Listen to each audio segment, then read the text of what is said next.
আজকে চলে এলাম গল্প নিয়ে। রবীন্দ্রনাথ ঠাকুর বলেছেন, বাংলার মাটি, বাংলার জল, বাংলার বায়ু, বাংলার ফল, পুণ্য হোক, পুণ্য হোক হে ভগবান। কিন্তু দেখুন, আজকাল যা অবস্থা আমাদের সমাজে, বাংলা নিয়ে নানা রকম সমস্যা তৈরি করে চলেছে।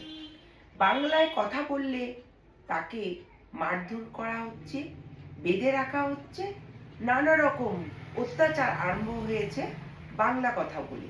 কারণ আমরা বাঙালি, আমরা বাংলাতেই কথা বলবো। আমরা নিশ্চয়ই হিন্দিতে বা উর্দুতে বা ইংরেজিতে কথা বলবো না। আমরা যখন বাঙালি, আমরা যেই জায়গাতেই থাকি, আমরা আমাদের বাংলা ভাষাতেই কথা বলবো। সেটা নিয়েও চারিদিকে অত্যাচার আরম্ভ হয়ে গেছে। বাংলাতে কথা বললে সেখানে তাদেরকে নানা রকম অত্যাচার করা হচ্ছে। বাংলাতে নানা রকম সমস্যা একের পর এক হয়ে যাচ্ছে। এখন চলছে এসআইআর ফর্ম। এই ফর্ম নিয়ে অনেক রকম অসুবিধা চলছে। অনেক বিএলও মারা গেছেন এই এসআইআর চাপে। কারণ হঠাৎ করে আমাদের এসআইআর ফর্মটা দেওয়া হচ্ছে, সেখানে ফর্মটা একটাই দেওয়া হয়, যেখানে ভুল হলে তার সংশোধন করা হয় না, ফর্ম একটাই থাকে।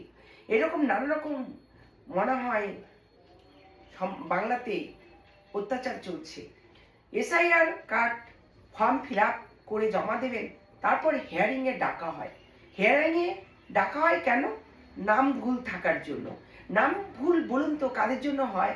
যখন আমাদের ভোটার কার্ড, আধার কার্ড এগুলো বানানো হয়, যারা আমাদের বাড়িতে বাড়িতে এসে আমাদের নাম তুলে নিয়ে যান, তারা হয়তো নামটা ভুল ওই কার্ডের মধ্যে টোকেন। দোষটা কার? যে নামটা আমাদের অরিজিনাল, যখন তারা ওই কার্ডের মধ্যে নামটা বসান, ভুল বসান, তার জন্য আমাদের জনগণকে অসুবিধায় পড়তে হয়। আজকে হিয়ারিংয়ের জন্য সবাইকে বারবার করে ডাকা হচ্ছে। হিয়ারিংয়ের জন্য যেতে হলে আমাদের সময়ের অবশ্যই দরকার আছে। যে যেটা কাজ করে সে ছুটি পায় না সেই কাজ থেকে। আমাদের হিয়ারিং হলে যেতেই হবে, না গেলে অসুবিধে। কিন্তু সবাই কাজের মধ্যে দিয়ে থাকে, সেই হিয়ারিং হবে বলে তারা কিন্তু কোনো অফিসিয়ালি ছুটি পায় না সেই দিনকার জন্য। তাদেরকে নানা রকম অসুবিধা সত্ত্বেও হিয়ারিং করতে যেতে হয়। হিয়ারিংয়ের অর্থ কি? নাম ভুল। তা নাম ভুল তো আপনারাই করছেন, আপনারা ভুল টুকছেন, আমরা জনগণটা তার ভুগন্তি ভুগছি। যারা লেখাপড়া শিখেনি, যারা সবাই তো আগে লেখাপড়া শিখতে পারতো না, আজও অনেকে লেখাপড়া শিখেনি, স্কুলেই ভর্তি হয়নি, তাদের স্কুলের সার্টিফিকেট চাওয়া হচ্ছে। সবাই কি পড়াশোনা শিখেছে যে স্কুলের সার্টিফিকেট দেখাতে পারবে?